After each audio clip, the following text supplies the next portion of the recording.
J'ai trouvé votre livre absolument merveilleux, Daniel Milo. Bonjour, La survie des médiocres, critique du darwinisme et du capitalisme. Il est publié aux éditions Gallimard. C'est un livre qui propose une réflexion extrêmement ambitieuse sur le vivant. Vous êtes historien des sciences, philosophe, maître de conférences à l'EHESS à Paris. Alexandra, vous avez lu ce livre et c'est un livre important dans un contexte où il est énormément question du darwinisme dans les sciences de la nature, mais aussi d'ailleurs de plus en plus dans les sciences humaines. Et le darwinisme est un exemple de théorie de représentation de la réalité qui aujourd'hui encore anime de nombreuses études scientifiques. Oui, aussi, c'est peut-être intéressant, c'est de se dire qu'on ne voit qu'une toute partie, en fait, de toute petite partie, pardon, de l'histoire évolutive. C'était un film, on voit vraiment que quelques photos, et la sélection naturelle, c'est qu'un des outils qui explique justement l'origine des espèces, mais elle répond pas tout à fait au pourquoi. Pourquoi la girafe a un long cou, pourquoi le koala peut manger de l'eucalyptus, pourquoi l'humain a une grosse tête, c'est l'exemple aussi que vous donnez. Est-ce que finalement vous attaquez pas plutôt à ce que la nature, si on la personnifie comme ça, ne répond juste tout simplement pas aux questions. Je me permets d'être un tout petit en désaccord avec vous. C'est pas juste un petit instrument ou un instrument parmi d'autres. La sélection naturelle, c'est le grand système du darwinisme. C'est les deux. Il y a l'évolution, descendance, descente d'autres espèces ou d'autres, et la sélection naturelle. Mais qui a été éprouvé par la science, par la méthode La scientifique. sélection naturelle a été éprouvée? Les deux, oui, Non, l'origine des non. espèces. Pas assez, Non, pas pas. suffisamment. Il y a, Ou c'est les exemples il y a que la Darwin donne. descendance d'un organisme a été prouvé une fois. Pour revenir au créationnisme, c'est pour cela qu'on ne peut pas disputer avec eux. Ils avaient tort. On descend tous d'un seul organisme. Par contre, le moyen, comment on descend, la sélection naturelle explique peut-être, ça c'est mon estimation, peut-être 5%, 10%.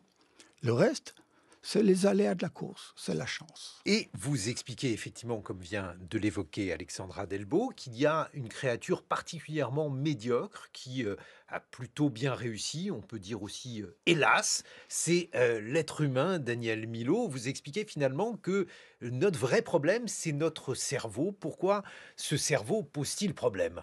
Donc, d'abord, il n'y aurait pas de cette émission et ce livre sans ce cerveau. Donc, pas vraiment hélas. Pas vraiment hélas. On est plutôt content de ce cerveau. Ce qui m'a frappé dans l'histoire du cerveau, c'est que là aussi, c'est même plus qu'un cliché, c'est de l'évidence. On doit tout à ce cerveau. Et surtout, à notre victoire finale dans la lutte qui est toujours permanente, n'est-ce pas? Donc on a gagné. Déjà, comment est-ce qu'on peut expliquer un triomphe définitif à l'intérieur d'une théorie où la lutte doit être continue? Pour nous, c'est le cerveau qui explique tout cela. On a gagné grâce au cerveau. Je découvre que les cerveaux qui allaient grandissant, croissant, depuis 400 cm3 jusqu'à 1380 cm3, à la fin de ce parcours magnifique, il y a 60 000 ans, tenez-vous bien, l'être humain, l'humanité, il y a 60 000 ans, c'est rien, c'est hier en termes de temps géologique, alors qu'ils étaient armés avec des outils formidables, et surtout le feu. Toute l'humanité comptait 10 000 personnes. 10 000, pas plus. 10 000.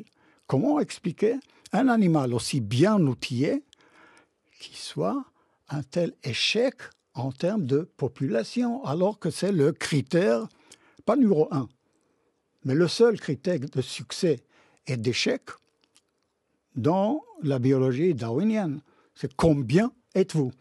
Eh bien, vous êtes 10 000, alors que les chimpanzés sont beaucoup plus nombreux, les gorilles, tous nos cousins font un tabac démographique, et nous sommes vraiment au bord de l'extinction, parce que je découvre que l'espèce humaine, les espèces, ont toujours été des espèces en voie d'extinction.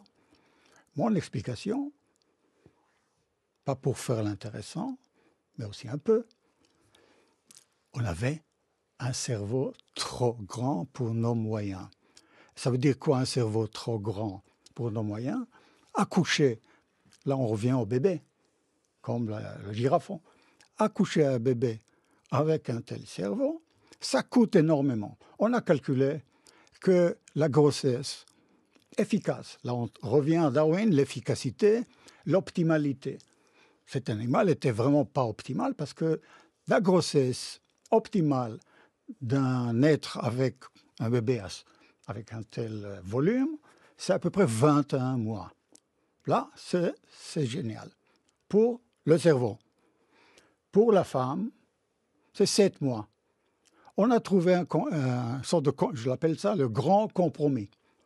Entre 21 mois et 7, on a trouvé 9. Du coup, le bébé, avec cette grosse tête, il sort et c'est l'animal le plus dépendant qui existe. C'est vraiment pathétique, c'est touchant. Ceux qui ont un bébé le savent. C'est un objet. C'est rien. Il les couche sur le dos quand il couche. Et il hurle, il crie, et c'est tout. Il ne peut pas céder. À cause de cela, il est né beaucoup trop tôt. À cause du cerveau. C'est ça mon explication, parce que je n'en ai pas trouvé d'autres. Comment expliquer cet échec, ce fiasco terrible démographique?